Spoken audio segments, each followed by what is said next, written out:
Bonjour et bienvenue dans ce nouveau Paleo World où on va parler aujourd'hui des extraordinaires propriétés des minéraux ou du vrai pouvoir des pierres, c'est comme vous voulez. Est-ce que ça veut dire qu'on va parler de lithothérapie? Non.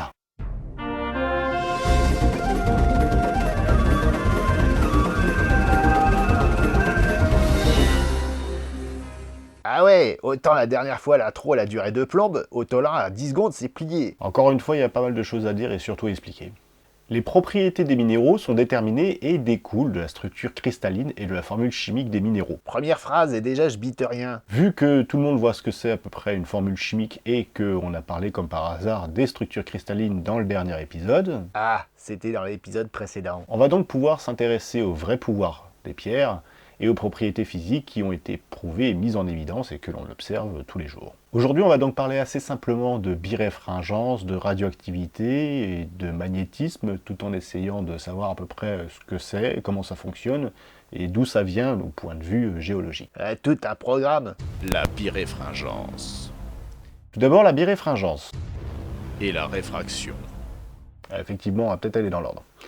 Donc vous avez sans doute déjà tous observé un mirage ou une image déformée par un verre d'eau par exemple. Le passage de la lumière d'un milieu à un autre peut être dévié. Ah, c'est le truc pour faire les arcs-en-ciel là? Alors ça non, ça c'est la dispersion. Dans le cas de la réfraction, toute la lumière est totalement déviée avec le même angle. La lumière est une onde. Alors non, je sais. La lumière n'est pas vraiment à proprement parler une onde. Mais je me vois pas me lancer dans les concepts de dualité, onde-corpuscule ou sur les quantas d'énergie, etc. Enfin, ça serait très joli, hein, ça ferait une très belle vidéo, mais c'est pas du tout mon domaine. Donc il n'y aura pas de vidéo là-dessus et on va pas se lancer sur le truc maintenant.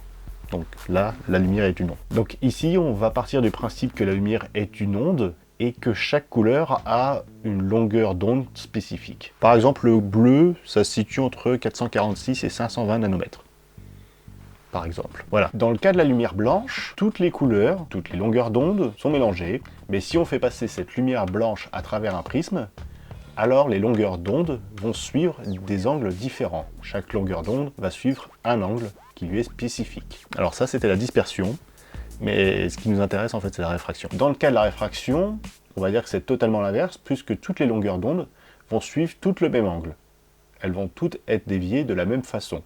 Ça, en fait, c'est dû à la différence de propagation de la lumière quand elle passe de l'air au cristal, puis du cristal à l'air. Oui, parce que quand on parle de vitesse de la lumière comme vitesse limite de l'univers, en fait, c'est la vitesse de la lumière dans le vide. Vitesse de lumière d'une particule de masse nulle, mais dans le vide. Ça, c'est important en fait. La vitesse de la lumière est en fait plus basse dans l'air que dans le vide, et forcément, elle est encore plus basse dans le cristal que dans l'air. Et par exemple, ça se calcule. On utilise le rapport entre la vitesse de la lumière dans le vide et dans un milieu donné, ça va nous donner un indice de réfraction. Par exemple, l'indice de réfraction du diamant, c'est 2,417. Donc pour obtenir la vitesse de la lumière dans un diamant, il faut diviser la vitesse de la lumière dans le vide par 2,417, et vous aurez la vitesse de la lumière dans un diamant. Donc du coup, ça fait 2 fois moins quasiment. Ce qui est quand même déjà pas mal, hein, de la moitié de la vitesse de la lumière. Et du coup, pour en revenir à la biréfringence, certains cristaux possèdent en effet 2 indices de réfraction, un indice ordinaire et un indice extraordinaire. Ce qui va se passer, c'est qu'on a une partie de la lumière qui va se déplacer à une certaine vitesse et une autre partie de la lumière qui va se déplacer à une autre vitesse. Ces deux rayons vont être polarisés. Quand on dit que la lumière elle est polarisée, ça signifie en fait qu'au lieu de vibrer dans toutes les directions, elle vibre dans une seule direction. Ouais mais... Et pour la dispersion, donc le truc qui fait des arcs-en-ciel là, c'est un autre délire. Ça veut dire que chaque longueur d'onde, chaque couleur, a son propre indice de réfraction. Ouais mais d'un point de vue géologique, parce que on est toujours dans une vidéo de géol ou c'est une vidéo de physique déguisée là? Du coup, la biréfringence, et ça marche aussi pour la dispersion et pour la réfraction, c'est le résultat de la rencontre de la lumière avec les structures formées par les atomes, et plus précisément avec les liaisons entre ces atomes. Donc les liaisons de Van der Waals. Ouais mais encore, ça sert à quoi? La lumière polarisée, elle va être utilisée dans de nombreux domaines. Ça peut être très bien la photographie, mais aussi en géologie pour identifier justement les minéraux qui composent une roche. On fait ce qu'on appelle une lame mince, c'est-à-dire une lame de 20 à 30 micromètres, qui va permettre d'observer les cristaux au microscope. Sous lumière polarisée, si vous tournez votre lame mince d'un certain angle, certains minéraux vont commencer à devenir de plus en plus opaques jusqu'à ne plus laisser du tout passer la lumière. Et en fonction de l'angle que vous aurez fait, vous pouvez déterminer votre minéraux. La radioactivité. Mais les pierres n'ont pas seulement comme pouvoir de plier la lumière à volonté, elles ont aussi la capacité d'émettre de l'énergie. On dirait des héros Marvel. Toi, tu regardes trop la télé, toi. Et quand je parle d'énergie, on va parler de radioactivité. Ouais, ça tout le monde connaît, c'est Egal MC2 et la bombe atomique là. Alors oui mais non. Ce qu'on appelle la radioactivité, c'est un phénomène où un atome lourd va se dégrader. Il faut savoir qu'il existe 3 ou 4 types d'émissions radioactives. Les émissions gamma, les émissions alpha et les émissions bêta avec bêta plus et bêta moins, d'où les 3 ou 4. Et on pourrait largement faire un épisode, voire plus, sur chaque type d'émission. Donc, désolé les physiciens, mais là on va faire court. Hein. Ouais, comme ma queue. Classe. Ouais, toujours. Les atomes radioactifs les plus légers, les moins énergétiques, comme l'uranium, certainement le plus courant de la nature, et le radium, vont se désintégrer en émettant ce qu'on appelle une particule alpha, dont les différentes expériences de la physique de ces 50 dernières années ont démontré qu'il s'agissait en fait d'un noyau d'hélium sans électrons. Dans le cas des atomes un peu plus massifs, un peu plus énergétiques, il s'agira d'une émission bêta. Donc comme on l'a dit tout à l'heure, il y a bêta plus et bêta moins. Ce qu'on appelle bêta plus, en fait, c'est l'émission d'un positron, donc un antiparticule d'électrons, et d'un neutrino. Et dans le cas d'une désintégration bêta moins, alors là c'est plus un positron qui est émis, c'est un électron, puisque c'est le moins.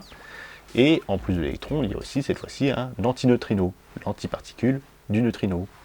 Ça s'inverse. Et en ce qui concerne les atomes radioactifs les plus énergétiques, là il s'agit d'un rayonnement électromagnétique qui est émis, donc c'est de la lumière, hein, peu de choses près, mais à très haute fréquence, vraiment très énergétique. Et ces désintégrations, si différentes soient-elles, se font avec une régularité parfaite.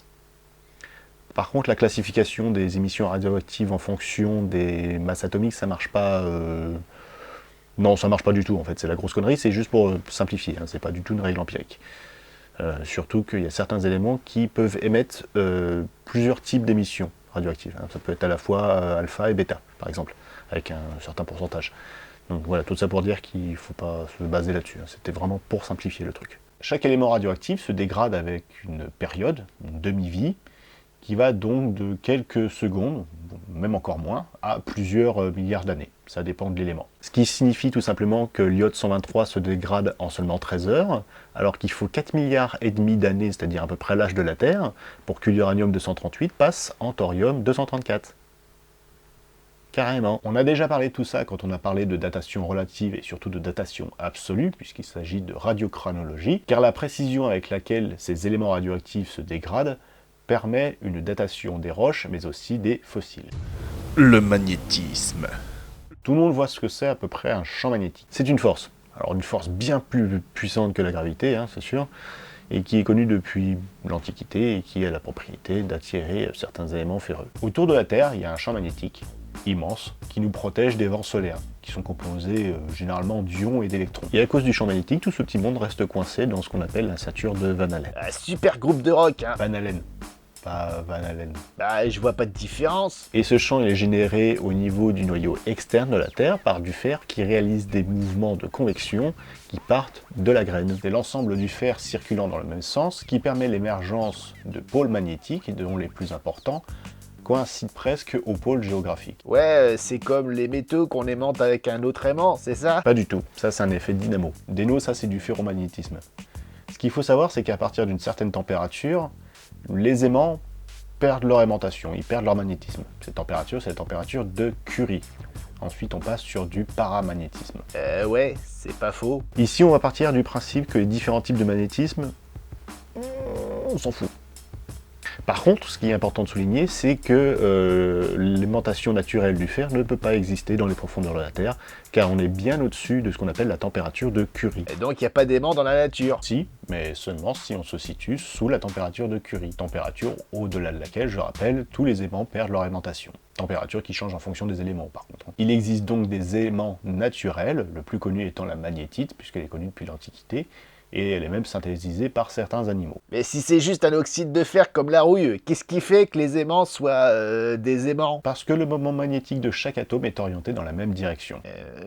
Imagine simplement que chaque atome possède un moment magnétique, un pôle magnétique, un sens, Et que si tous ces atomes sont tournés dans le même sens, dans le même moment magnétique, et ben ce moment magnétique s'exprime d'un point de vue macroscopique. Donc là, on est sur du ferromagnétisme. Il y a bien une aimantation. Mais si tous les sens sont complètement dispersés, si tous les moments magnétiques ne regardent pas du tout dans le même sens, là on n'a pas d'aimantation d'un point de vue macroscopique et on est sur du paramagnétisme. Voilà. Et ça peut s'exprimer aussi bien dans un cristal que dans du gaz. Même si pour créer du ferromagnétisme dans du gaz, je pense qu'il faut quand même se lever de bonne heure. Bah, ce qui est bien quand t'expliques, c'est que c'est toujours vachement plus clair après. Merci d'avoir regardé la vidéo jusqu'au bout. Je sais que maintenant tout le monde va partir, c'est dommage parce que j'ai un truc à vous demander. Ce que j'aimerais bien faire maintenant que la chaîne a un peu plus de visibilité, c'est pouvoir mettre en avant des chaînes qui le méritent, tout simplement. Donc ce que j'aimerais, c'est que vous me transmettiez en fait tout simplement des chaînes que vous voulez mettre en avant. Alors évidemment, de préférence des chaînes de science, hein, puisqu'on est sur une chaîne de science. Et surtout des chaînes qui ont moins de 5000 abonnés aussi, parce que si c'est pour faire de la pub à Cédric qui a, je sais plus, 100 000 et quelques abonnés, ça sert à rien. Enfin, moi je veux bien, ça me fera plaisir, mais enfin, ça servira pas à grand chose. L'intérêt, c'est de mettre en avant des chaînes qui le méritent et qui ont moins de 5000 abonnés, parce que sinon ça sert à rien. Voilà. Donc c'est tout pour moi, je pense que vous connaissez la musique maintenant. Si vous n'êtes pas abonné, évidemment, il faut s'abonner. Si vous n'avez pas activé la cloche, il faut l'activer. Faut pas oublier de partager la vidéo, de liker, enfin, vous connaissez la musique. Moi, je suis sur les réseaux sociaux, Facebook, Twitter, Tipeee, il n'y a pas de problème. Je vous dis à la prochaine dans une future vidéo. Et sur ce, ciao!